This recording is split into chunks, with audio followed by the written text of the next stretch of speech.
In my opinion, Windows phones had one of the best user interfaces for any mobile operating system. Windows phones had great potential. However, Microsoft made a huge mistake. Some people point to Windows phones being late to the game. However, Windows Mobile, also known as Pocket PC, and not to be confused with Windows 10 Mobile, was one of the earliest mobile operating systems. While Windows Mobile is not the same as Windows Phone, Microsoft still had a mobile operating system before iOS and Android existed. So, what caused Windows Phone to fail? Well, I'm pointing it to these three things. Windows costs money. When you buy a computer, the manufacturer has to pay for Windows 10. Microsoft continued this strategy with phones.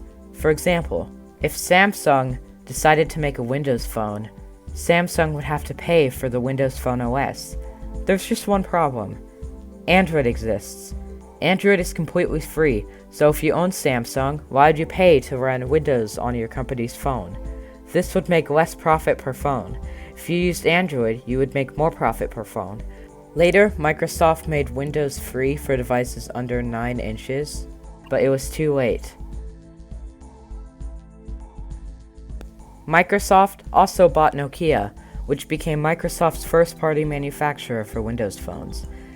This means that if Samsung made a Windows phone, they would have to compete with Microsoft's own Nokia brand, as well as all the other Android phones and iPhones. For this phone to be successful, this phone would have to be outrageously good in order to make up for the shortcomings of Windows Phone. Windows Phone lacked tons of essential apps. Developers didn't support it because of the lack of Windows Phone users. However, some users won't use Windows Phone because of the lack of apps. App support has gotten slightly better with the Universal Windows platform, and there are a couple of apps on Windows Phone that I wish would come to Android, such as MyTube, which is a YouTube client for Windows Phone. However, the Windows Store is still mostly a joke. Back in 2016, Nokia's brand was sold to HMD Global, and HMD Global is doing some pretty cool stuff with Nokia phones.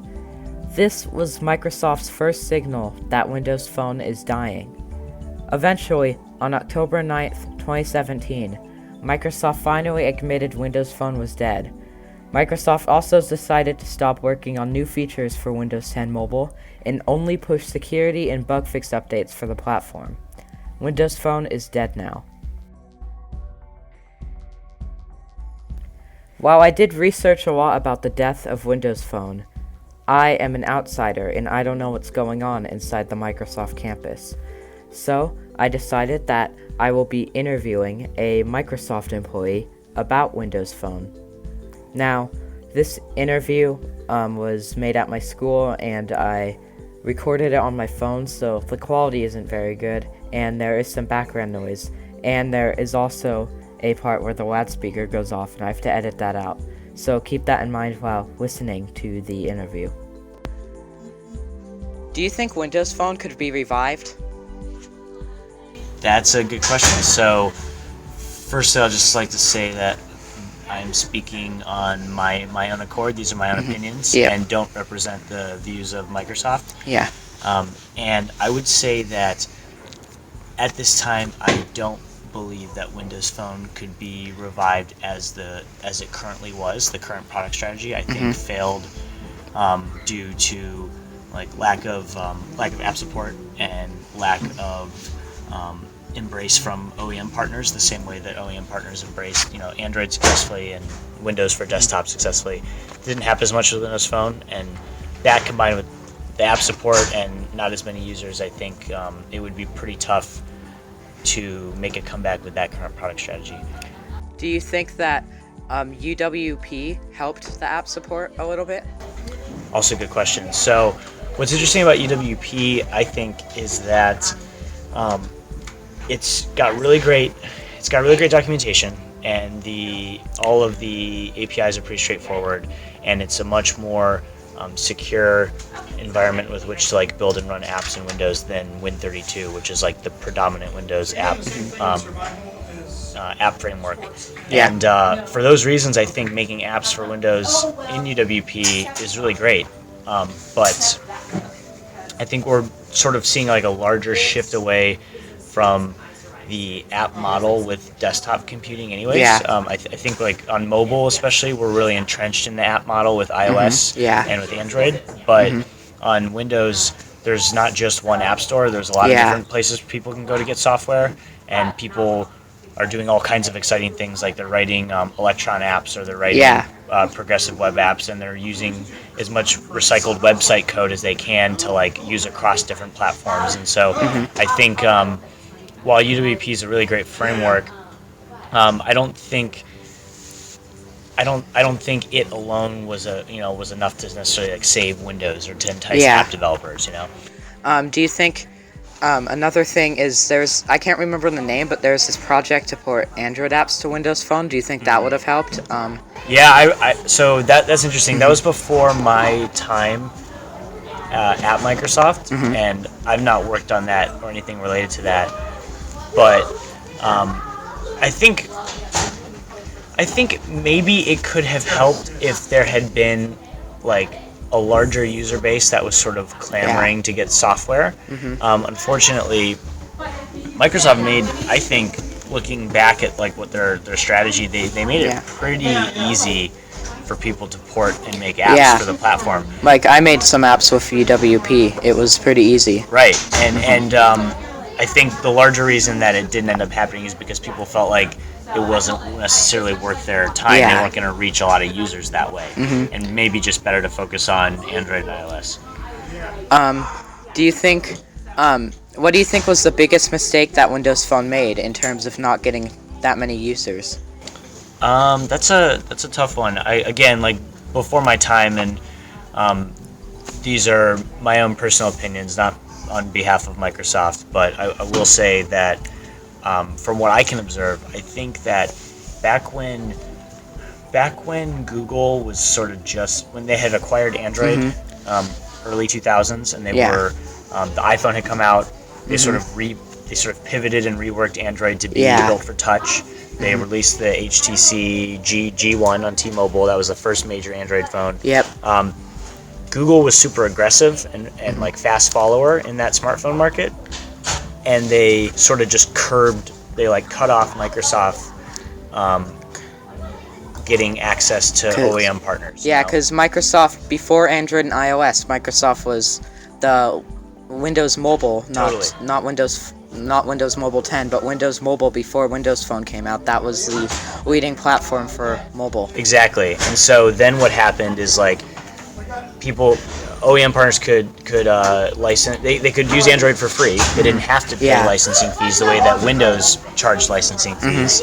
And they were very aggressive about getting partners signed up, shipping phones, and trying to get as many users as possible to try to just cut off Microsoft from that opportunity. I think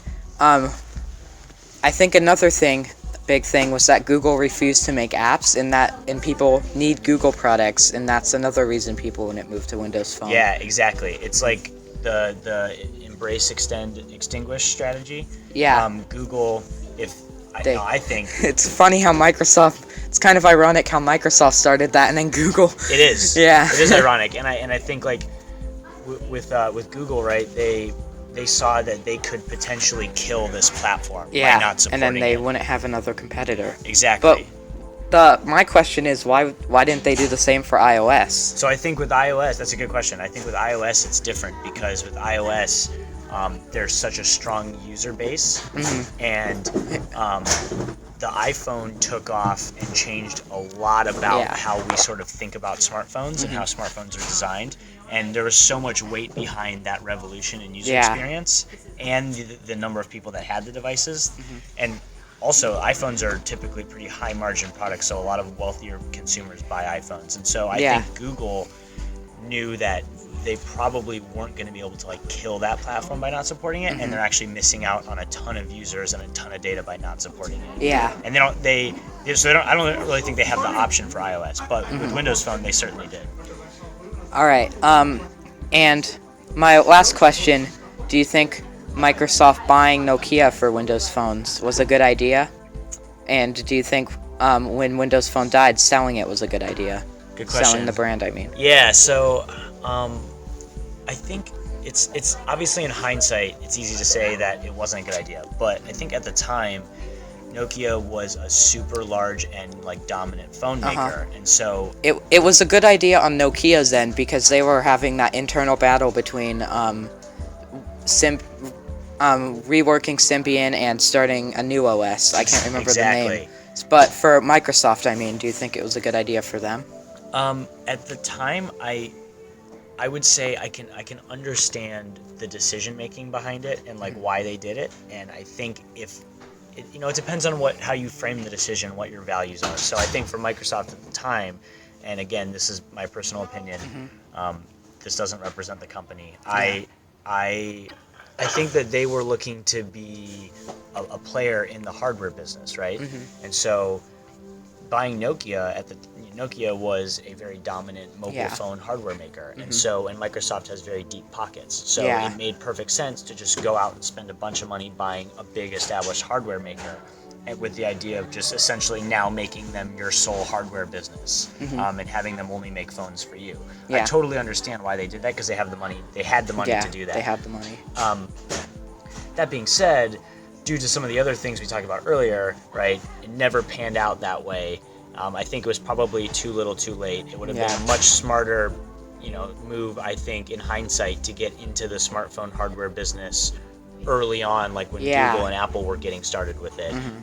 Maybe when Microsoft missed the boat on OEMs with Android partnerships, they could have immediately pivoted, years earlier than the Nokia acquisition, to their own hardware. But that's something they decided not to do, because they were still trying to make the Windows model work. Well, I think they bought them in 2014, right? Right. Before that, they were just basically Nokia still had to pay for the Windows licensing, but they also funded Nokia, so they were actually making profit from Microsoft. And that irritated other manufacturers. Right. That's the other thing too, and this is Google gets into similar trouble with this, and their first party hardware is that they basically directly put their OEMs, which are supposed to be their partners, at a disadvantage. So it's complicated for sure. It's definitely a complicated relationship. I think selling it off though, just with everything that happened. Again, not my decision, but I think that was a smart move. Because, I do too. Because now it's sort of given the company the ability to commit fully into supporting the platforms that people do use, and ensuring that people do use Microsoft software on other platforms. The other opinion that I have is I think the Nokia buyout, in my opinion, was a little bit stupid, because Nokia at the time, it was really just the branding. The phones are completely different to what Nokia had before, and I think they would have done just as good if it said Microsoft Lumia, like they're doing now, instead of Nokia Lumia. Totally. Do you agree with that, or? I would say yes. I do agree with that sentiment, and I think what's interesting about what you said is when you're acquiring, like in business, when you're acquiring a company, you want to think about like, what am I actually buying? In this case, they were making and designing and shipping new phones, so they were essentially acquiring the weight behind the brand, but without executing on the vision that they were trying to create. Buying a brand is essentially kind of worthless, and it ended up not working out. So it's a very interesting thing. Just buying a successful company doesn't necessarily mean that your initiative will then be successful. Yeah. Now that Microsoft finally realized Windows Phone is dead, they shifted their focus to Android. Even while Windows phones were being developed, Microsoft made tons of money licensing the FAT32 file system to phone manufacturers. Microsoft eventually released Microsoft Launcher, which is a launcher for Android. Microsoft Launcher is integrated into Windows 10, integrates with your Microsoft apps, which all syncs with Windows. You could browse the web and Edge on Android, then switch to your computer with the press of a button. Microsoft also released the Your Phone app for Windows 10. With it, you can mirror Android apps to your computer natively on Windows 10 and do stuff like text with your friends and browse your phone's photos. Microsoft has been partnering with Samsung. Microsoft is selling the Samsung Galaxy S9 through the Microsoft Store, and the Galaxy S8 had a Microsoft Edition with Microsoft apps pre-installed. Despite the fact that Samsung DeX is a direct competitor to Continuum for Windows phones, Samsung DeX supports Microsoft Word, Excel, PowerPoint, as well as Microsoft Remote Desktop, OneDrive, and Skype. In conclusion, Microsoft is not abandoning the smartphone market. While Microsoft did abandon Windows 10 Mobile after it failed, they are shifting their focus to Android.